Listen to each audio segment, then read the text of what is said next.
العالمين والصلاة والسلام على رسول الله سيدنا محمد وعلى آله وأصحابه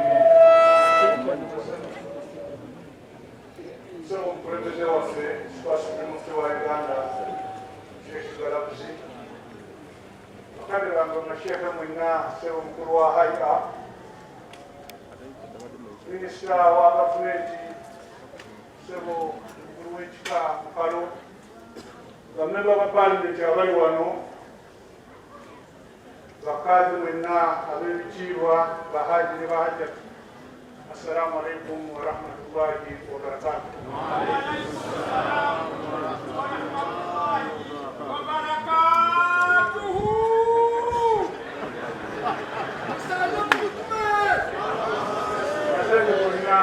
Ya Allah subhanahu wa ta'ala tumwebaza Allah okusobozesa okuŋŋaana olunaku lwaleero ng'ekitulese kulanja n'eri Allah mwagala we ofuoyo bwe yatwala abe ng'amuwummuza mirembe. Njagala nnyo okwebaza mwenna abazze n'okusaba Allah akkirize buli hafu yonna esomedde wano ajongere mu mizaani y'omwagala waffe oyo. Allah tumusaba omwagala waffe oyo byonna byasobya nebyamusobako ng'omuntu abe nga abimusonyiwa. Tumwebaza Allah olw'obulamu n'obusobozi bweyawa Sheikh Nuh. Mwenna mumanyi nti yali musajja wa kiwago fuuti 6 n'omukembokembo kilo nga 15 nga yeddira njovu akabbiro nvubu byonna tekuliko kitono wadde ye kyeno okuzaala. Tumwebaza olw'obuvumu na byonna byeyakolera obusiraamu. Abamu kujja kwebuuza lwaki eddwaayo lyabadde wano ku lusozi Kibuli. Naye buli bantu oba buli institution ebaako n'enkola yaayo. Aba gavumenti n'amagye omuntu bw'ajuukuka okusinziira ku bunene bwe n'emirimu gy'akoze basobola okuba amasasi mu bbanga nga bamuziika.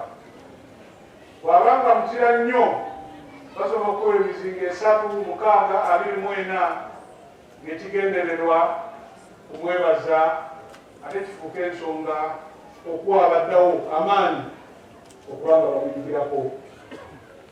Naffe okugjayo weema zino gy'emizinga gy'ekuba 24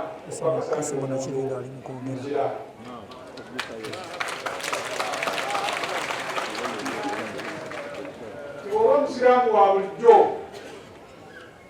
bakuleeta wano baada swala ne bakusaalira ne bakutwala. Bw'obanga oli muzito nnyo weema zino zivaayo ne babanga emikolo gyonna egy'okuziika tugiteeka wano mu lujja ne bakutwala okuziika. Bw'obanga ate oli muzira nnyo ng'oli munene nnyo tetukoma kujjayo weema nga bakutwala wabula n'eddwaayo tugiteeka wano.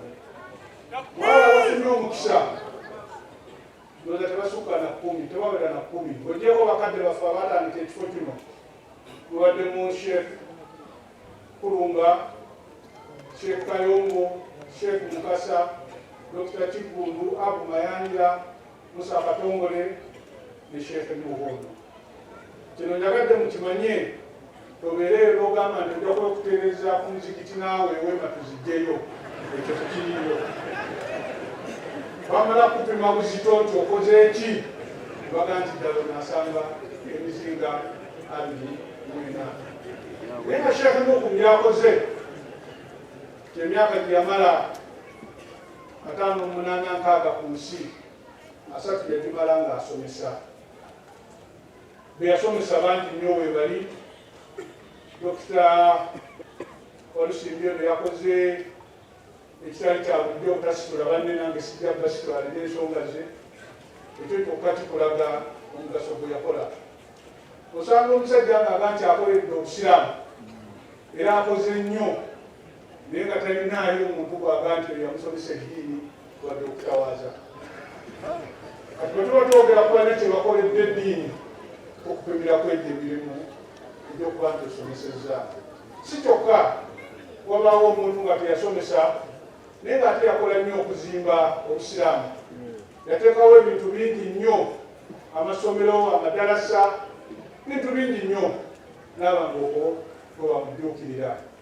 Naye bw'ogamba nti okoze nga tozimbangayo akayigo kakyalirwamu, ddamu weepimemu oba okyali ku nsi okyali naye eddakiika okubaako kyogasa naawe tukulabire mu bantu abalina omugaso gwe bakoze. Ekyokubiri ekifuula Sheikh Nuuhu okuba nti yali musajja si wa bulijjo, ensonga za umma tazitiiririra.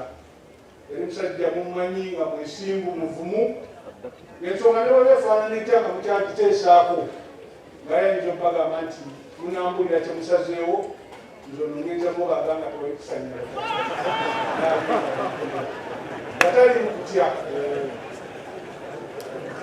Ensonga yokusatu lwaki Sheikh yali musajja si wa bulijjo, kyabatwala emakka muli wano bangi abalina ebitongole ebitali bimu.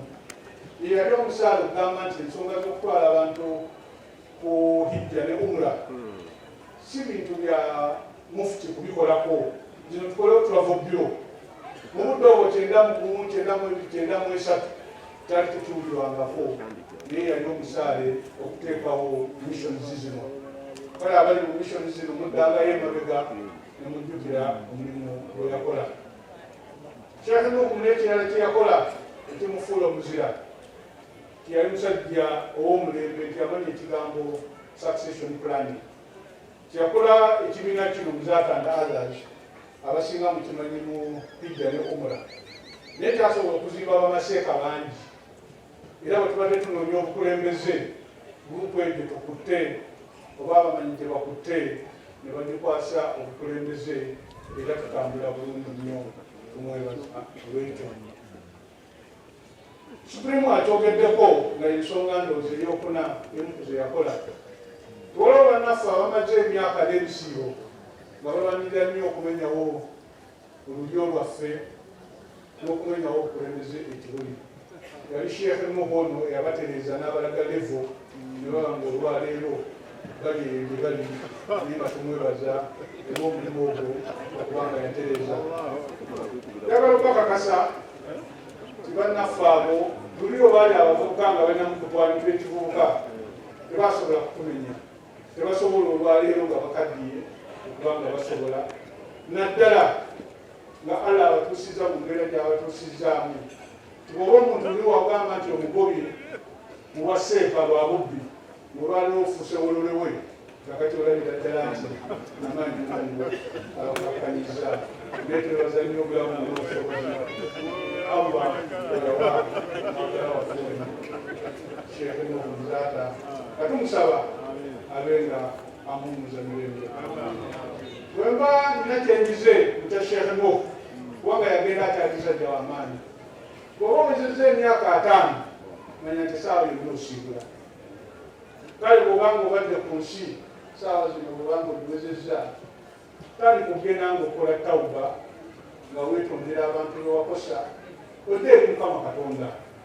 Ngeza bugeza ti bw'oba wali mu fitina nota abasiraamu ekazala mwandibadde oddayo ne weetonda tuga nti bannange nosonyiwe nasobya noba nga ate totandika fitina mpya, kubanga eddakiika ziziba zeezo olina okubanga ku myaka 5 nga giweseemu oba olina okukkiriza Allah teyakugerera. Tibwoba omaze obudde bwo bwonna ng'olwanira kubeera mukulu oba okukkiriza nti Allah teyangerera, ti bonna boogezezzaako okuvuganya nabo abajje mu nsi leero obukulu ne bugaana, ekyo ndowooza kiba kikutegeeza ekyo Allah teyakikuwa. Bw'oba olwana n'eggundi n'amuggyawo nolowooza nti ozze ate n'aleeta omula naye n'omulwanzi n'ogenda ng'obakyusa bukyusa nengera obukulu bugaani, ndowooza oba owezezza 5 kkiriza nti ekyo Allah yakikuwa, obenga okola kukozi tawuba, obenga weetegekera kudda eri Mukama Katonda. mu bigambo ebitono gonna kulanga kati obitulaali sitaani olwakulaaliakulaakulaakulaakulaakulaa nga bye byensi tebikyakutawaanya naye anadamu bwetutyo tetera kuwulira naye tusaba busabi nti tubenga tambula bwetutyo nga tujja eruka mu Katonda. Njagala nnyo okwebaza obukulembeze bwa Supreme Mufti okutukuŋŋaanya wano olwaleero yadde omusaale eyabayise mwebale kwanukula ne mujja mu bungi bw'emuti. Njagala nnyo okwebaza abadde ssentebe oba ssentebe w'omukolo guno Bwana Rashid Ssenyo nga tukolaganye naye ebbanga ggwanvu mu bintu bino, mwebalire ddala ne ttiimu yonna okutwalira awamu ebadde emabega w'omukolo guno. Allah abawe bulungi bwereere n'okusingira ddala mu abantu mwebale kusasula sheekhe ne mujja ne mubeerawo. Mwebaliza ddala, mwebale nnyo, mwebalire ddala. Akatale kaka njagala akukkiriziganya ne Sheikh Supreme Mufti. Ennaku zino waliwo obunkenke mu ggwanga. Tusaba nga mpita mu minisita wa Kampala nti we twasalira idi twakyogerako nti banange loke zetipatira zitandise mubeeko temuzikolako naye abantu bajja kuba betutategeera. Naye ennaku zino buli obeera ku leediyo olira nti polisi y'egundi bagirumbye babbye emundu. Tubasaba ebintu bino biyingiremu mu bimalirize.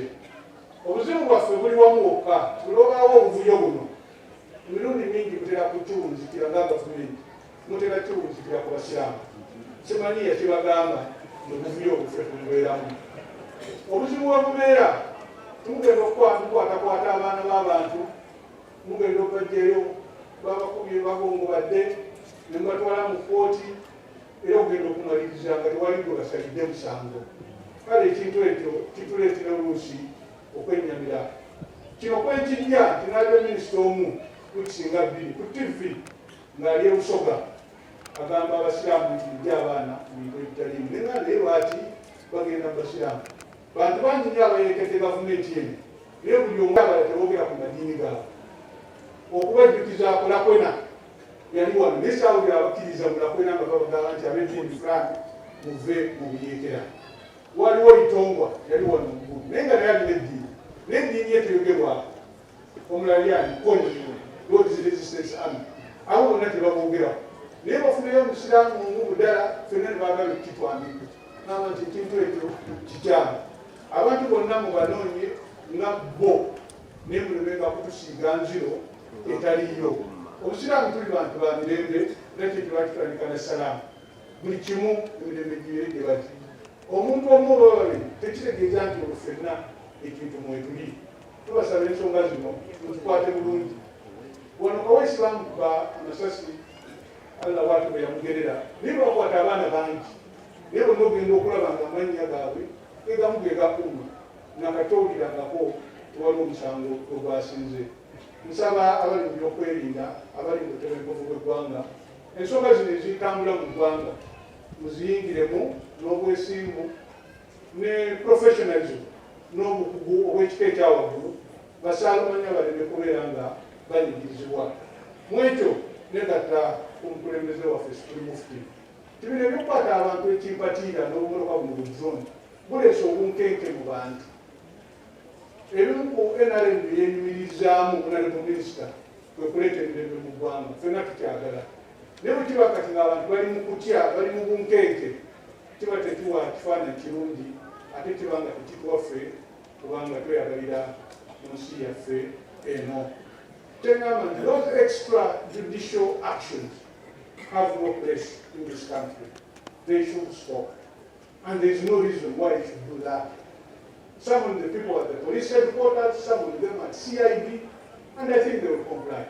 But there is no reason why you should take that route of the former regimes and then you harass every other Ugandans. I pray that you adhere to our call and all of us have peace in our country and also feel at home without any fear of being arrested overnight. Njagala kumaliriza ebigambo byange nga mpita mu Supreme Mufti okuyozayeza Seka Islam next week I have to say Allah. Kani na kiasi kile sikila. Obera ya seka Islam.